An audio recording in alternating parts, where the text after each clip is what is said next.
Good evening. Ned and I are truly honored to be able to present tonight the Martha Ziegler Founders Award to Margot and David Wizansky,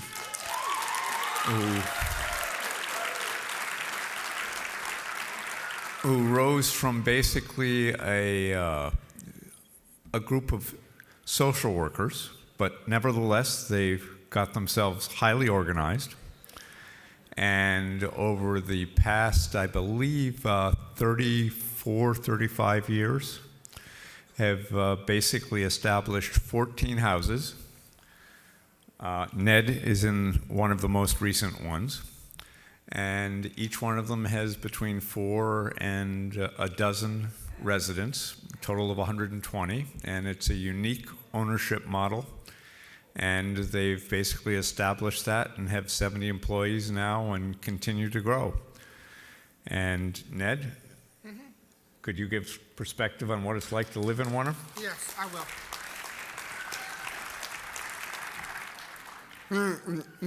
For me, living in a group home founded by David and Margot Wizansky has been the greatest moment of my life.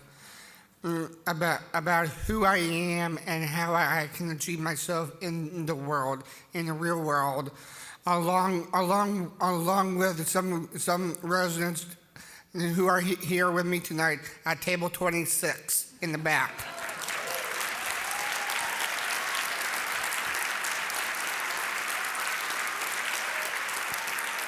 Along with a new member who will be in the new house at 1090 Walnut Street, Mr. Benjamin Majeski.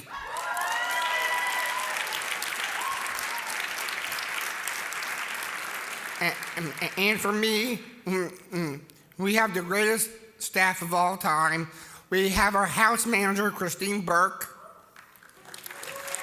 and her other half, her sister, along with Hannah and Dylan, who are here tonight, and our clinical director, Mr. Ted Cassidy. And they know what it's like to fight, to support young adults with people with special needs who want to live independently by themselves in the real world. So please give it up for every single staff that works for David and Margot Wizansky.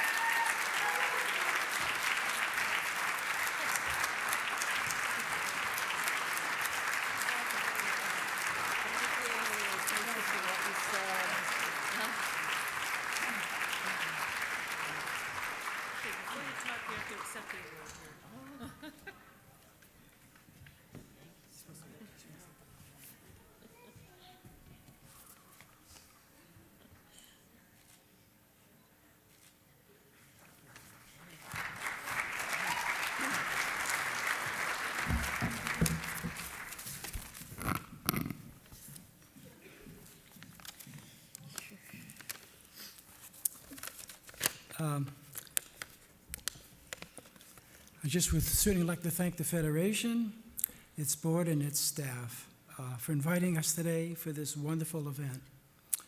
It is really impressive, I would say. Just look around, and it's an amazing situation here. Also, I want to let people know I'm fascinated by the fascinators. They're amazing.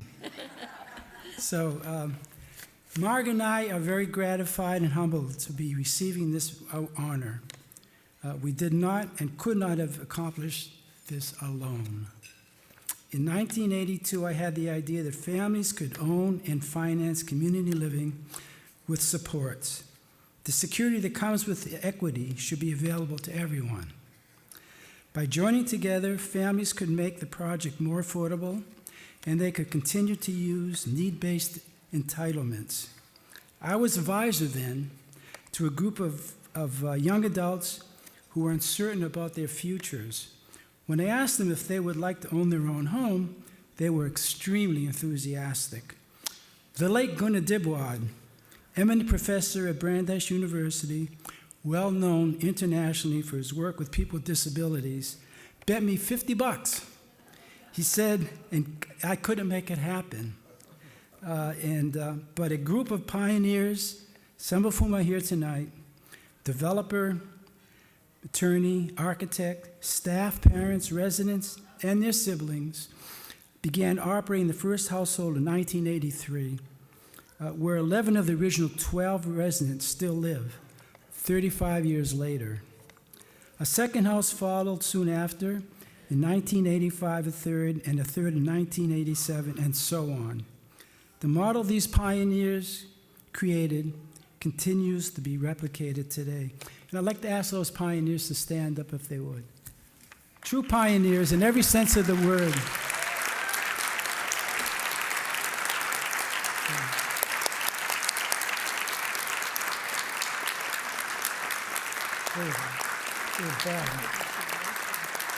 We thank you all. And Margot is going to say a few words.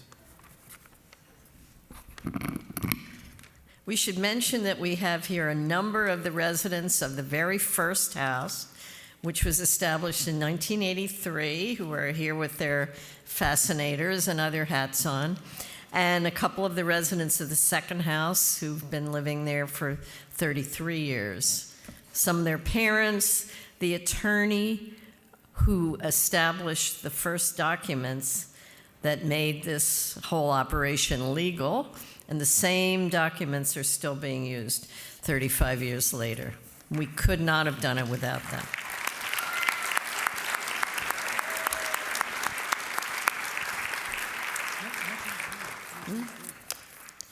I just wanted to say a couple of things about what we think is most important about the work that we've done. And it is evenings like this that make it all worthwhile. The residents of these households create a community at home where they can relax, be themselves, where they're not teased or made to feel uncomfortable, where they can do most things at their own pace, spend their time the way they choose, a community in which they are supported, cherished, validated, where they can be of help to others. And they live in neighborhoods where the shopkeepers know their names. Research shows that people who have affiliations and connections lead longer, healthier lives. When someone has intellectual disabilities, the care and support of staff and housemates are even more important. Assistance with details that are hard to understand and/or comply with can make all the difference. And the families who come together in mutual support of the residents in independent living become a community also. They share an experience and a sense of kinship that makes for extended family in a very real sense. As one father put it, and he's here tonight, it's like having 9 sets of in-laws. One man's coworkers teased him, asking him why he wasn't married, and he replied, "I belong to 3 families, my mother and father, sister and brother, nieces and nephews, and they care about me. I have all of you at work, and you care about me. And then when I get home, I have 9 housemates who love me too. Why would I want to mess that up?" Another resident summed up her living arrangement in 9 words, and I don't think anyone has ever said it better. "This house lets me be independent, but not alone." It's all about community and all about belonging.